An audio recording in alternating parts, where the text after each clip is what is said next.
بسم اللہ الرحمن الرحیم۔ السلام علیکم عزیز طلباء، میں آصف رائے۔ عزیز طلباء، آج جماعت دہم میں سے مضمون نویسی ہے۔ ہم نے گزشتہ لیکچرز کے اندر بھی مضمون پڑھے تھے، آج بھی ہم نے مضامین کو پڑھنا ہے۔ آئیے چلتے ہیں بورڈ کی جانب اور دیکھتے ہیں کہ ہمارے پاس آج کون سا مضمون موجود ہے، اسے زیر بحث لاتے ہیں۔ جی عزیز طلباء، آج ہمارے پاس مضمون نویسی کا جو مضمون بنتا ہے وہ ہے ایک دلچسپ سفر۔ آج ہم نے اس مضمون کو پڑھنا ہے اور اس کے جتنے معنی مفہوم ہوں گے اسے سمجھ لیں گے۔ آپ لوگوں سے گزارش یہ ہے کہ آپ اپنی کتاب پہ دیکھتے جائیے گا اور انہیں اچھی طرح سے سمجھتے جائیے گا۔ جو جو چیز مشکل ہوگی میں ساتھ ساتھ بتاتا جاؤں گا، جو الفاظ مشکل ہوں گے میں بتاتا جاؤں گا، آپ انہیں اچھی طرح سے اپنے پاس تحریر کرتے جائیے گا تاکہ آپ کو الفاظ اور اس کے معنی سے کوئی بھی مشکل پیش نہ آئے۔ تو آئیے اس مضمون کو پڑھ لیتے ہیں۔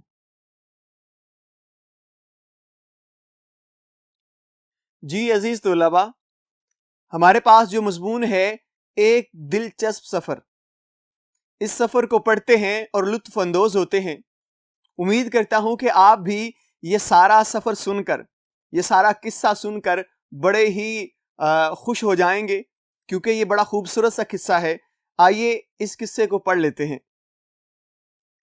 مجھے اسلام آباد جانا تھا، گھر سے چلا، اسٹیشن پر پہنچا، ٹکٹ خریدا اور گاڑی کے انتظار میں پلیٹ فارم پر ٹہلنے لگا۔ ٹہلتا جاتا تھا اور سوچتا جاتا تھا کہ جس کام کے لیے جا رہا ہوں اسے کس طرح نمٹانا ہے اور ریل کے آنے پر کیا کرنا ہے۔ میری طرح اور مسافر بھی خرامہ خرامہ، خرامہ خرامہ کا مطلب ہوتا ہے آہستہ آہستہ، مستی میں چلنا، پلیٹ فارم کا طول و عرض ناپ رہے تھے۔ طول و عرض یعنی زمین کی پیمائش، چوڑائی اور لمبائی۔ جوں جوں گاڑی کے آنے کا وقت ہو رہا تھا، پلیٹ فارم پر ہجوم بڑھ رہا تھا۔ اس میں عورتیں بھی تھیں اور مرد بھی، بچے بھی تھے اور بوڑھے بھی۔ معلوم ہوتا تھا پلیٹ فارم جاگ اٹھا ہے۔ گاڑی آئی، مسافر اترے بھی اور چڑھے بھی۔ میں ایک تیسرے درجے کے ڈبے میں سوار ہو گیا۔ گاڑی چل دی۔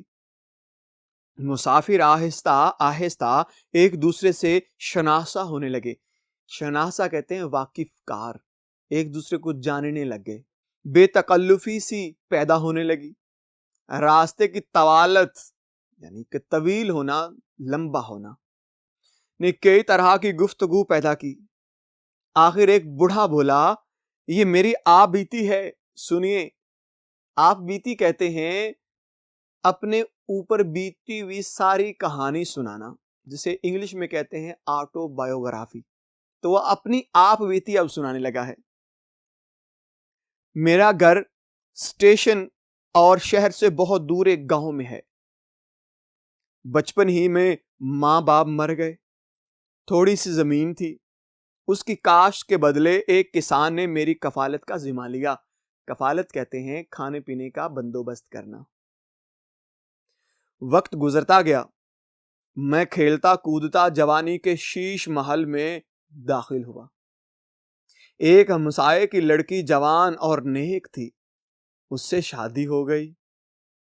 میں نے ایک نوکر رکھ لیا، اس میں حقہ پینے کے سوا کوئی اور بری عادت نہ تھی۔ گیہوں پک گئے، گیہوں کہتے گندم کو۔ ہم دونوں نے کاٹے اور کھلیان میں ڈھیر لگا دیا۔ کھلیان کہتے ہیں کھیت۔ میری بیوی شام کے وقت روٹی لائی اور ہم دونوں کھا کر وہیں سو رہے۔ ایک روز ایسا اتفاق ہوا کہ شام سے ذرا پہلے میرا ایک رشتہ دار آن پہنچا اور مجھے اپنے ساتھ دور اپنے گاؤں میں لے چلا۔ میں نے نوکر سے کہا، بیوی کھانا لائے گی تو اسے نہ بتانا اور کھانا رکھ لینا۔ غرض میں رشتہ دار کے ساتھ چلا گیا۔ نوکر نے آگ جلائی ہوگی، اور ایک آدھ چنگاری گندم میں اڑ کر جا پڑی ہوگی۔ وہ حقے کے نشے میں مست ہوگا کہ آگ بھڑکی اور گندم جلنے لگی۔ نوکر آگ بجھانے کے لیے دوڑا، مگر آپ بھی گندم کے ساتھ جل کر راکھ ہو گیا۔ صبح ہوئی اور آگ کا چرچا ہوا تو بیوی آئی اور یہ سمجھ کر کہ میں جل گیا ہوں، روتی پیٹتی گھر چلی گئی۔ ایک ہفتہ گزر گیا۔ میں شام کے وقت گھر پہنچا۔ بیوی نے مجھے دیکھا تو چیخیں مارتی ہوئی بھاگی اور ادھر ادھر سے لوگ لاٹھیاں کلہاڑیاں لے کر نکل آئے کیونکہ وہ مجھے بھوت سمجھتے تھے۔ میں بھاگا اور قبرستان میں جا کر چھپ گیا۔ اتفاق سے ایک جنازہ آیا۔ جب لوگوں نے مجھے دیکھا تو جنازہ چھوڑ کر بھاگ گئے۔ کھجوریں وغیرہ جو ساتھ لائے تھے وہیں رہ گئیں۔ میں نے مردے کو دفن کیا اور کھجوریں کھا کر شکر ادا کیا۔ 2 دن کے بعد پھر بھوک نے تنگ کیا تو قبرستان سے نکلا اور خربوزوں کے ایک کھیت میں گھس کر خربوزے کھانے لگا۔ کھیت والے نے مجھے دیکھا تو شور مچاتا دوڑا۔ لٹھ بند لوگ گاؤں سے نکلے، یعنی بہت زیادہ گروہ، بہت زیادہ تعداد میں۔ میں بھاگتا گیا اور اسی گاؤں میں جا پہنچا۔ وہاں رشتہ داروں کو ساری واردات سنائی، انہیں ساتھ لیا اور اپنے گاؤں آیا۔ ان لوگوں نے میری بیوی اور گاؤں کے لوگوں کو بتایا کہ کھلیان میں جلنے والا نوکر تھا اور میں رشتہ داروں کے ہاں گیا ہوا تھا۔ میں زندہ و سلامت ہوں، جل کر یا مر کر بھوت نہیں بنا۔ آخر گاؤں کے لوگ بھی سمجھ گئے اور میری بیوی کو بھی یقین آ گیا۔ جب جا کے میری جان بچی، لو میرا اسٹیشن آ گیا۔ اس نے خدا حافظ کہا اور گاڑی سے اتر گیا۔ جی عزیز طلباء، یہ ایک کہانی تھی، ایک قصہ تھا جو ریل گاڑی میں بیٹھا ایک بوڑھا شخص سنا رہا تھا۔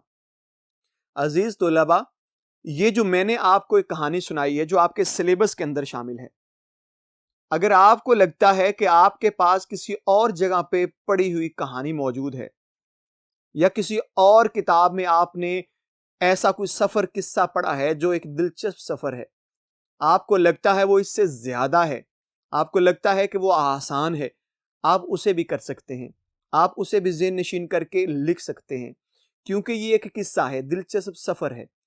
تو سفر ایک تسلسل کے ساتھ چلے گا، آپ اس میں کوئی بھی چیز آگے پیچھے نہیں رکھ سکتے۔ جس طرح سے آپ کی گاڑی چلی، جس طرح آپ گھر سے نکلے، ایسے ہی ہر چیز اپنے اپنے وقت پہ آتی جائے گی اور آپ اسے بیان کرتے جائیں گے۔ آپ اس کا تسلسل نہیں توڑ سکتے، اس سے آگے پیچھے نہیں کر سکتے۔ لہٰذا جو بھی قصہ آپ لکھیں گے، اس کی جو طوالت ہے، جو تسلسل ہے، وہ برقرار رکھیں گے آپ۔ اس کے اندر کہیں بھی جھول نہیں آنا چاہیے، بات زیادہ جو ہے وہ کھچتانی میں نہ چلی جائے، کہیں ایسا نہ ہو کہ آپ ایک بات کو کھینچ کے بہت طویل کر دیں، چھوٹی چھوٹی باتوں سے کرتے ہوئے آپ اپنے قصے کو، اپنی کہانی کو پورا کریں گے۔ امید کرتا ہوں کہ آج کا لیکچر بھی آپ کو اچھی طرح سمجھ آیا ہوگا اور آپ نے اس پورے قصے کو ازبر کر لیا ہوگا۔ انشاءاللہ اگلے لیکچر میں آپ سے پھر ملاقات ہوگی، حاضر ہوں گے ایک نئے مضمون کے ساتھ۔ تب تک کے لیے مجھے اجازت دیجیے گا۔ اللہ حافظ۔